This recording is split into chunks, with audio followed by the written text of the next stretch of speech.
एक बार फिर से आप लोगों का बहुत बहुत इस्तकबाल करता हूँ मैं। आदाब अर्ज़ खुशामदीद। मेरा आज यहाँ पर लाइव आने का मकसद ये है कि पिछले कुछ दिनों से शहर के अंदर ये चर्चा चल रही है कि औरंगाबाद शहर के अंदर दोबारा एक लॉकडाउन होने जा रहा है। कई लोग फ़ोन करते हैं, कई लोग मिलते हैं और ये पूछते हैं कि ये लॉकडाउन कब से होने वाला है, कितने दिन के लिए होने वाला है, क्यों होने वाला है। कोई इसके हक़ में बात करते हैं, कोई इसके विरोध में बात करते हैं, लेकिन कहीं ना कहीं लोगों के अंदर ये चर्चा है। हम अखबारें उठाकर देखें तो अखबारों के अंदर भी ये खबरें आती रहती है कि अब लॉकडाउन होने वाला है। इस ताल्लुक से जो प्रशासन है, चाहे वो ज़िलाधिकारी हो या विभागीय आयुक्त हो या म्युनिसिपल कमिश्नर हो या पुलिस कमिश्नर हो, सभी ने ये कहा है कि हम आने वाले सोमवार यानी कि कल के दिन हम जितने भी लोग हैं, लोक प्रतिनिधियों के साथ तमाम अधिकारी बैठेंगे और ये सभी अधिकारी बैठकर ये तय करेंगे कि औरंगाबाद में ये लॉकडाउन होना चाहिए या नहीं होना चाहिए। जितने भी अभी ओपिनियंस जो आए हैं, जितने भी लोगों के तरफ से जो राय आई है, उससे ऐसा लगता है कि सरकारी अधिकारी भी इस बात के हक़ में है कि लॉकडाउन होना चाहिए। और तकरीबन मैं समझता हूँ कि पूरे के पूरे आमदार और खासदार भी इस बात के हक़ में है कि लॉकडाउन होना चाहिए, और वो भी 10 दिन का लॉकडाउन होना चाहिए और बहुत कड़क लॉकडाउन होना चाहिए करके इस तरह का सुर सभी की तरफ से आया है। मैं ये बात को मानकर चलता हूँ कि अभी फ़िलहाल औरंगाबाद के अंदर केसेस बढ़ते जा रहे हैं, लेकिन ये लॉकडाउन औरंगाबाद के लिए क्यों ज़रूरी महसूस हो रहा है। अगर आप जानेंगे तो मैं ये एक बात कहना चाहूँगा कि ख़ता किसी और ने की है, सज़ा किसी और को मिल रही है। यानी कि गुनाह किसी और ने किया है और उसकी सज़ा पूरे शहर को मिल रही है। इसका मतलब ये है कि क्या ख़ता हुई है, ऐसा क्या गलत हुआ है। वो गलत ये हुआ है कि मैं किसी के ऊपर उंगली नहीं उठा रहा हूँ कि इनकी वजह से कुछ गलत हुआ है। उसमें मैं भी एक लोक प्रतिनिधि की हैसियत से यह जिम्मेदारी संभालता हूँ और मैं ये कहता हूँ कि अगर हमारे पास एक मेडिकल इंफ्रास्ट्रक्चर बहुत अच्छा अगर हम डेवलप कर लिए होते, ऐसा नहीं है कि हम सिर्फ कोरोना के पीरियड की बात कर रहे हैं, लेकिन पिछले कई सालों से हम देख रहे हैं कि यहाँ पर हमारा मेडिकल इंफ्रास्ट्रक्चर किस तरह से कोलैप्स्ड है। ये तो कोरोना की वजह से अब बहुत सारी अंदर की बातें सामने आ रही हैं। हमको ये पता चल रहा है कि हम कितने कमज़ोर है मेडिकल इंफ्रास्ट्रक्चर के बारे में। और यकीन मानिएगा कि जो बहुत सारे शहर आज जो पॉजिटिव उसमें जा रहे हैं, जिन्होंने बहुत अच्छे तरीके से रिकवर किया है, उसकी वजह यह है कि उन शहरों में मेडिकल इंफ्रास्ट्रक्चर बहुत अच्छे तरीके से था। मेडिकल इंफ्रास्ट्रक्चर को बहुत डेवलप किया गया था। हमारे पास देखेंगे तो आप देख सकते हैं कि हर रोज़ हमें हमारे मेडिकल इंफ्रास्ट्रक्चर कितना कोलैप्स है, ये देखने को मिलता है। अगर ये मेडिकल इंफ्रास्ट्रक्चर अच्छा होता तो शायद इतना लंबा हमारे पास जो आज कोरोना के केसेस आ रहे हैं, चाहे वो गवर्नमेंट के घाटी हॉस्पिटल हो, सिविल हॉस्पिटल हो या प्राइवेट हॉस्पिटल्स हो, वो नहीं होता है। लेकिन हमने कभी भी मेडिकल इंफ्रास्ट्रक्चर के ऊपर हमारा ध्यान नहीं दिया है। एक उदाहरण के तौर के ऊपर 2018 के अंदर 150 करोड़ रुपये, यस आपने सही सुना है, 150 करोड़ रुपये, 150 करोड़ रुपीस की हमने सुपर स्पेशलिटी बिल्डिंग बनाए घाटी के अंदर। उस वक्त सभी को इंटरेस्ट इस बात का रहता है कि बिल्डिंग बन जाए करके, क्योंकि जब बिल्डिंग बनती है तो कोई ठेका किसी को दिया जाता है और उस ठेके का ठेकेदार से क्या क्या किया जाता है। अब इसके अंदर बहुत ज़्यादा विस्तृत में जाऊंगा नहीं क्योंकि आप लोग सब होशियार है। लेकिन 2018 से वो बिल्डिंग का हम इस्तेमाल इसलिए नहीं कर पाए कि वहाँ पर मैन पावर नहीं है। मैन पावर का मतलब ये है कि आप बनाए तो सुपर स्पेशलिटी बिल्डिंग घाटी हॉस्पिटल के अंदर, यानी कि इसका मतलब ये है कि वहाँ पे कोई थिएटर नहीं या सिनेमा हॉल नहीं था, वहाँ पे एक हॉस्पिटल ही रन होना था, सुपर स्पेशलिटी हॉस्पिटल रन होना था। यहाँ से जब प्रस्ताव गया कि ये इसके अंदर इतने कर्मचारी चाहिए, इतने डॉक्टर्स चाहिए, इतना नर्सिंग स्टाफ चाहिए, इतना क्लास 3 चाहिए, इतना क्लास 4 चाहिए, तो गवर्नमेंट रिप्लाई करती है कि इसका बोझा कौन उठाएगा, इनकी सैलरीज का बोझा कौन उठाएगा। तो सवाल ये उठता है कि अगर यही सवाल अगर करना था तो 150 करोड़ रुपए जब खर्च कर रहे थे उसी वक्त बोल देना था कि नहीं, यहाँ पर हॉस्पिटल नहीं बना सकेंगे हम, यहाँ पर एक थिएटर बना दिया जाए या एंटरटेनमेंट का सेंटर बना दिया जाए करके। आपने जब सुपर स्पेशलिटी की बिल्डिंग बना दिए है, 2 साल हो गए हैं वो बिल्डिंग कंप्लीट होकर, और अगर आज हम उसका इस्तेमाल नहीं कर रहे हैं तो कहीं ना कहीं हम सत्ता में बैठे हुए लोग हो या प्रशासन हो या अधिकारी हो, ये सब की जिम्मेदारी थी कि यहाँ पर उद्घाटन करने के लिए तो बड़े बड़े नेता आ जाते हैं, लेकिन ये देखते नहीं है कि इसका उपयोग हो रहा नहीं हो रहा है करके। खैर, अगर मेडिकल इंफ्रास्ट्रक्चर होता तो दूसरी बात यह है कि अब 10 दिन के लॉकडाउन की बात हो रही है, और ये 10 दिन का लॉकडाउन तमाम लोक प्रतिनिधियों ने, तमाम अधिकारियों ने ये कहा है कि बहुत कड़क होना चाहिए करके। एक लोक प्रतिनिधि ने तो यहाँ तक कहा कि साहब अगर रोड के ऊपर कोई दिखे तो डंडे ये करो। एक लोक प्रतिनिधि ने एक मीटिंग के अंदर ये कहा था कि अगर कोई सड़क के ऊपर नज़र आ रहा है तो उसको जेल में डाल दो करके। अब ये इस तरह के अगर ओपिनियंस और ये आते हैं तो आप सोचिएगा कि हम किस नज़रिए से देख रहे हैं। मैं किसी के ऊपर उंगली नहीं उठा रहा हूँ, लेकिन आप सोचिएगा कि जो लोग कल ये फैसला लेने वाले हैं वो कोई भी, ना तो मैं, ना मेरे शहर के आमदार, ना वो अधिकारी जो ये फैसला लेने वाले हैं, ना तो राशन की दुकान के सामने वो खड़े रहने वाले हैं, ना सब्जी तरकारी की उन्हें चिंता रहने वाली है, ना किराने का सामान की उन्हें चिंता रहने वाली है, क्योंकि हम सब के घर भरे हुए हैं। हमें ये सब करने की ज़रूरत नहीं है। सवाल ये है कि 10 दिन तक अगर आप ये तय कर रहे हैं कि सभी दुकानें बंद रहेगी, किराने की दुकान बंद रहेगी, सब्जी तरकारी की दुकान बंद रहेगी, गैरेजेस बंद रहेंगे, ऑटोमोबाइल शॉप्स बंद रहेंगे, छोटे मोटे तमाम कारोबार बंद रहेंगे, तो ये सवाल पैदा होता है। बल्कि एक हद तो ये हो गई है कि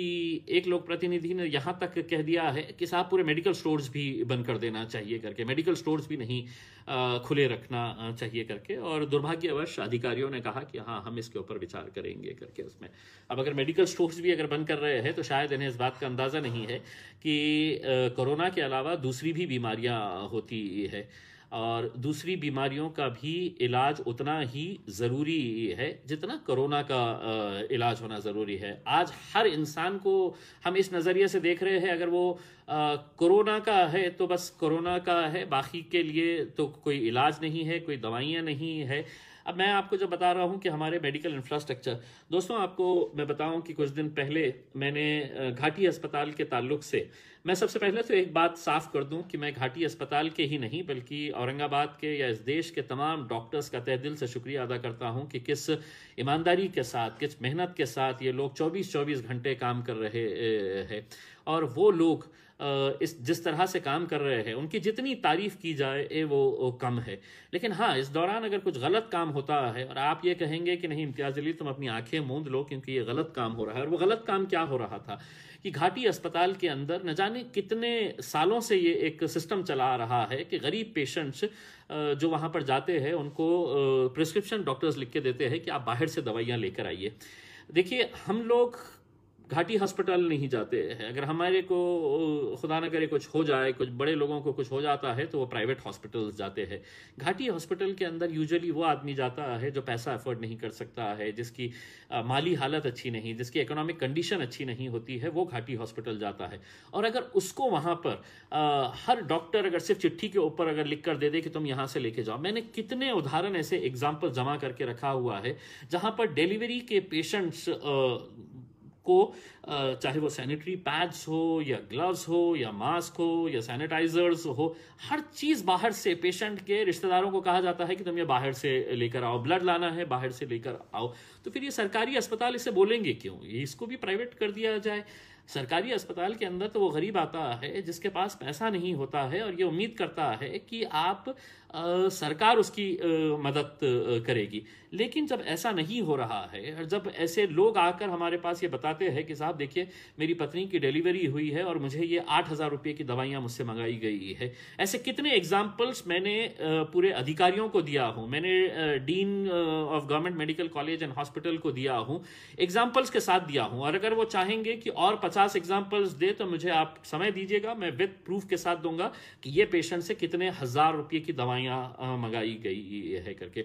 हमने खुद ने वहाँ पर जाके इंक्वायरी करे, मेरे साथ डिविजनल कमिश्नर साहब थे, कलेक्टर साहब थे, डीन मैडम थे, मेडिकल का स्टाफ था, और वहाँ पर ये बात सामने आई है कि इस घाटी हॉस्पिटल के अंदर बहुत सारे एजेंट्स घूमते हैं, चाहे वो ब्लड बैंक के एजेंट्स हो, चाहे वो मेडिकल स्टोर्स के एजेंट हो। जिस तरह अपन प्रिंट्रॉवेल पे देखते हैं ना कि ऑटो वाले को अगर कोई कस्टमर मिल जाता है तो 4 ऑटो वाले खींचते हैं, तो घाटी के अंदर भी वैसा ही सिस्टम हो गया है। जैसा ही पेशेंट का रिश्तेदार अगर हाथ में चिट्ठी लेकर आ रहा है तो 4 एजेंट्स उसको खींचते हैं, तू आ, हम 5% कम से देंगे, 10% कम से देंगे करके। तो ये सिस्टम वहां पर चला आ रहा है। और जब हमने सबूत के साथ दिया और वहां के डॉक्टर्स ने ये माना कि यहाँ पर एजेंट्स घूमते हैं, वहां के डॉक्टर्स ने ये माना उन अधिकारियों के सामने कि ये जो दवाइयां लिखकर दी गई है, ये पूरे के पूरे दवाइयां हमारे हॉस्पिटल के अंदर मौजूद है। तो सवाल ये है कि जब ये मौजूद है, इतने सारे दवाइयां आपके हॉस्पिटल के अंदर है, तो फिर ये गरीब के ऊपर ये बोझा क्यों डाला जा रहा है? तो एक डॉक्टर ने खड़े रहकर कहा कि नहीं साहब, वो स्टोर रूम के अंदर रहते हैं और स्टोर रूम में से वार्ड के अंदर नहीं पहुंच पाते हैं, तो डॉक्टर्स को चूंकि पेशेंट को अटेंड करना होता है तो वो चिट्ठी लिख के दे देता है करके। यानी कि आप सोचिएगा कि किस तरह का एक अंधाधुंध कारोबार वहां पर चल रहा है। मैंने ये मुद्दा उठाया है और स्वाभाविक है कि जिस हॉस्पिटल का जो प्रमुख होता है, अगर उसकी नाक के नीचे ये सब हो रहा है तो कहीं ना कहीं अकाउंटेबिलिटी फिक्स होनी चाहिए। मैंने कहा कि अगर ये सिस्टम अगर चल रहा है और सभी लोग मान रहे हैं कि ऐसा गोरख धंधा वहां पर चल रहा है, तो कहीं ना कहीं किसी न किसी के ऊपर एक्शन होना चाहिए।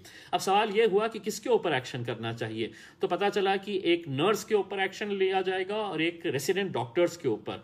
मेरा ये कहना है कि रेसिडेंट डॉक्टर्स जो है वो मैं समझता हूं कि पिछले 3-4 महीनों से जिस तरह से वो काम कर रहे हैं, ये यंग लड़के लड़कियां हैं जो 2nd year, 3rd year, 4th year के अंदर है, लेकिन उन्हें आज ड्यूटी दी गई है। उनकी प्राथमिकता ये होती है कि हम पेशेंट की जान किस तरह से बचाई जाए करके। मैंने इन डॉक्टर से भी मुलाकात की है। डॉक्टर्स का कहना है कि हमारे पास मेडिसिन अवेलेबल नहीं होते हैं, अगर मेडिसिन लाना होता है तो उसका लंबा प्रोसीजर होता है, इस वजह से हम पेशेंट की जान बचाने के लिए चिट्ठी लिख के दे देते हैं करके। तो वो खुद उन्होंने ये माना है कि ये गलत है करके। मैंने ये उम्मीद किया था कि प्रशासन किसी ना किसी के ऊपर एक्शन लेगा। एक्शन का मतलब ये नहीं है कि मैं किसी को नौकरी से निकालना चाहता हूं, लेकिन ये सिस्टम इंप्रूव होना चाहिए। क्योंकि एक तरफ सरकार का मतलब यह है कि आज बैठी हुई सरकार यह दावा करती है कि हमने करोड़ों रुपया घाटी को दिया है मेडिसिन के लिए। यहां के ऑफिसर्स ये कहते हैं कि साहब हमने करोड़ों रुपया घाटी को दिया है। अगर वो करोड़ों रुपया दिया है तो फिर ये करोड़ों रुपया जा कहां रहा है? अगर गरीबों से आप छोटी छोटी चीजें भी बाहर से मंगवा रहे हैं, तो ये सिस्टम इंप्रूव होना बहुत बहुत जरूरी है। ये सिस्टम आप इंप्रूव नहीं कर पाए तो अब आप कहेंगे कि नहीं, अब लॉकडाउन करके हम सब कुछ ठीक होने वाला है। यकीन मानिए कुछ नहीं ठीक होने वाला है। मैं ये मानकर चलता हूं कि हमने 3 महीने 3.5 महीने है तो इतना कॉपरेट किया है हर एक के साथ। अगर ये केसेस अगर बढ़ रहे हैं तो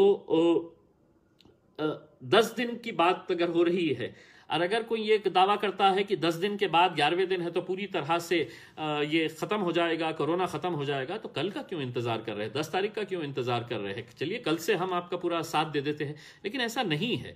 बेसिकली हम ये चाह रहे हैं कि लोगों के अंदर एक सेल्फ डिसिप्लिन आना चाहिए, और वो सेल्फ डिसिप्लिन का मतलब ये है कि हर एक ने मास्क पहनना चाहिए, बाहर निकलते वक्त सोशल डिस्टेंसिंग मेंटेन करना चाहिए, सैनिटाइजर का इस्तेमाल करना चाहिए, साबुन का इस्तेमाल करना चाहिए। ये सब चीजें अगर आप करेंगे तो आप इसको कहीं ना कहीं कंट्रोल में लेकर आएंगे। और यकीन मानिए ये सभी लोग जानते हैं कि चाहे आप वो 8 दिन का करें, 10 दिन का करें या 15 दिन का करें, 16वें दिन हमारे को बैक टू स्क्वायर वन आकर ही खड़े रहना है, अगर हम लोग अपना सेल्फ डिसिप्लिन अगर नहीं करेंगे। अब एक देखिएगा कि आप कंप्लीट लॉकडाउन करने की बात कर रहे हैं, नहीं, लेकिन इंडस्ट्रीज खुली रहेंगी, बताते हैं नहीं, इंडस्ट्रीज उद्योग को हम बंद नहीं कर सकते हैं। यानी कि वालुज में जो जाने वाला कामगार है वो शायद मेरे घर का पड़ोसी हो सकता है, वो किसी भी शहर का इलाके में रहने वाला हो सकता है, और तकरीबन एक अनुमान के हिसाब से 1.5 लाख के करीब लोग शहर से इंडस्ट्रियल एरिया की तरफ जाते हैं। यानी कि ये लोग जा सकते हैं, वो लॉकडाउन नहीं रहेगा।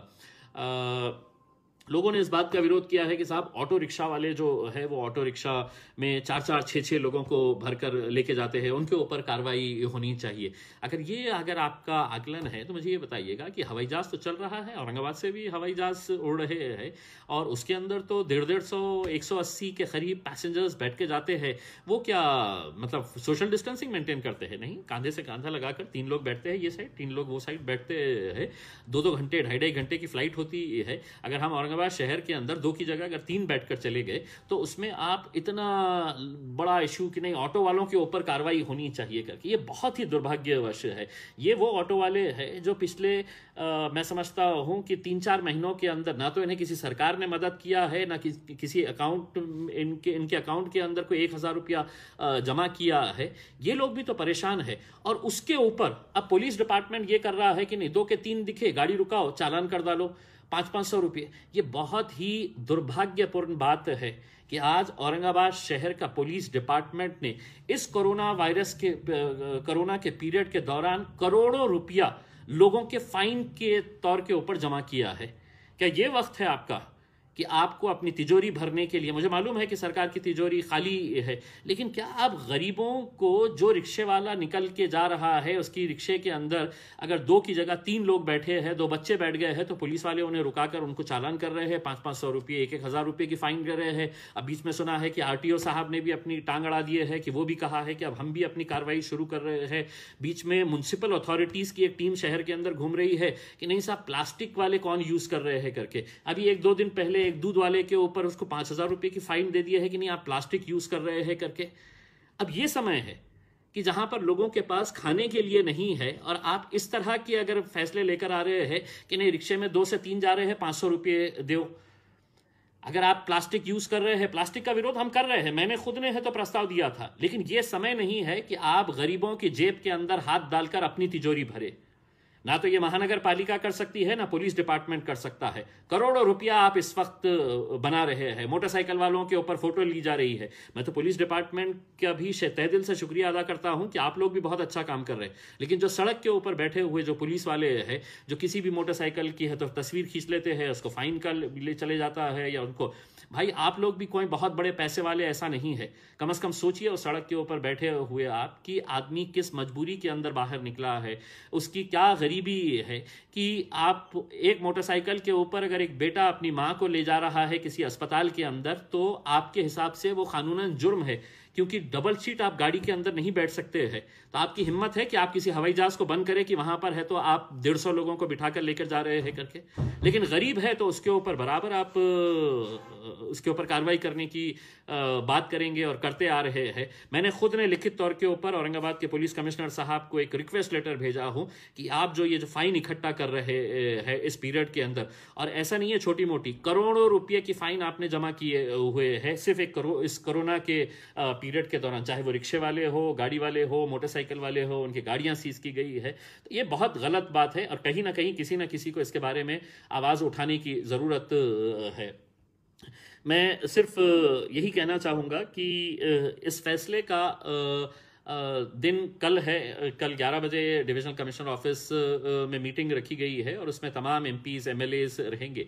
मैं साफ तौर से ये कहना चाहता हूं कि मैं इस लॉकडाउन के टोटल विरोध में हूं, लेकिन हाँ अगर इसके बावजूद भी अगर आप हमें कन्विंस कर सके कि हम ये लॉकडाउन इस वजह से कर रहे हैं और हमारा टारगेट ये है, हम ये अचीव करना चाहते हैं, तो यकीनन हम बिल्कुल सरकार का, प्रशासन का पूरी तरह से साथ देंगे।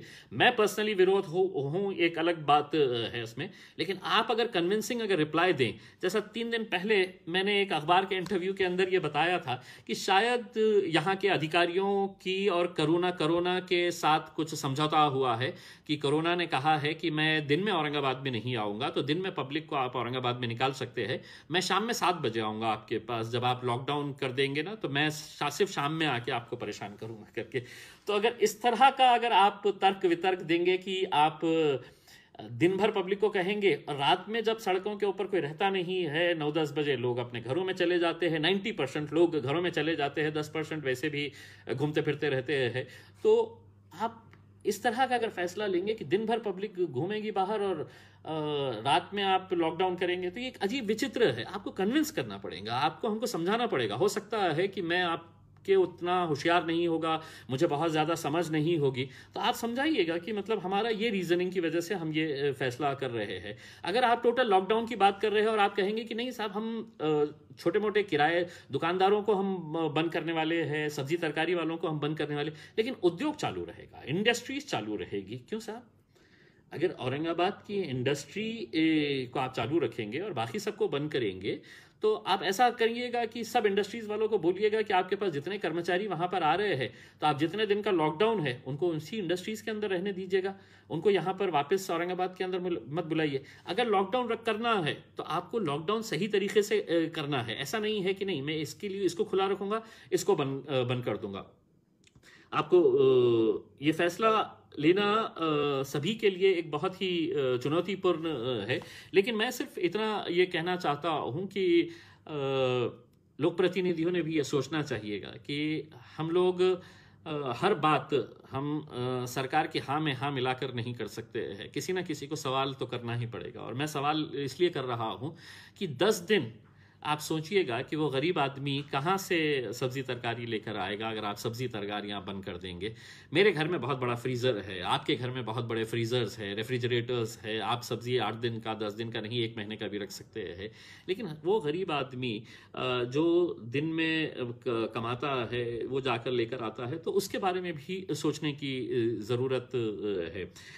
साथ ही साथ जब पहला लॉकडाउन हुआ, दूसरा लॉकडाउन हुआ, तो बहुत सारे एनजीओज ने, बहुत सारे राजनीतिक पार्टियों ने सड़क के ऊपर निकल के आए, अपने तौर के ऊपर जिसकी जैसी हैसियत थी उस हिसाब से उन्होंने ये किया है। मुझे बहुत सारे लोग कहते हैं कि मराठीत बोला, मी मराठीत याच्यानंतर बोलण्याचा नक्की प्रयत्न करेल, एक हिंदी में हो जाने दीजिएगा, मैं मराठीमध्ये पण बोलू याच्या बाबतीत। तो बहुत सारे लोगों ने गरीबों की मदद के लिए कम्युनिटी किचन्स बनाए, फूड किट्स बनाए और बहुत सारी चीज़ें बांटे हैं करके। अब ये 10 दिन के दौरान अब पता नहीं है कितने एनजीओज आएंगे, कितने राजनीतिक पार्टियां आएंगे, सरकार को ये बताना पड़ेगा कि कितने कम्युनिटी किचन्स आप खोलने वाले हैं उन गरीब बस्तियों के अंदर जहां पर लोगों के पास पैसा नहीं है। जितना पैसा था वो पुलिस डिपार्टमेंट ने फाइन के तौर के ऊपर ले लिया है, या म्यूनसिपल अथॉरिटीज़ ने प्लास्टिक की पिशवी के नाम के ऊपर है तो प्लास्टिक का आप इस्तेमाल कर रहे हैं करके ये कर लिया है। ये बंद करिए। देखिए, आप ऐसे मुश्किल की घड़ी के अंदर लोगों के साथ खड़े रहने की ज़रूरत है। आप इस तरह की अगर हरकतें करेंगे कि नहीं आपको हम फाइन करेंगे, चालान करेंगे और आपके पास के जेब में जितने पैसे हैं हम अपनी तिजोरी भरेंगे, तो ये किसी भी डिपार्टमेंट को शोभा नहीं देता है, महाराष्ट्र सरकार को शोभा नहीं देता हूँ। इस मुद्दे को मैं हाईएस्ट लेवल तक लेके जाऊंगा और आने वाले लोकसभा के अधिवेशन के अंदर भी इस मुद्दे के ऊपर बात उठाऊंगा।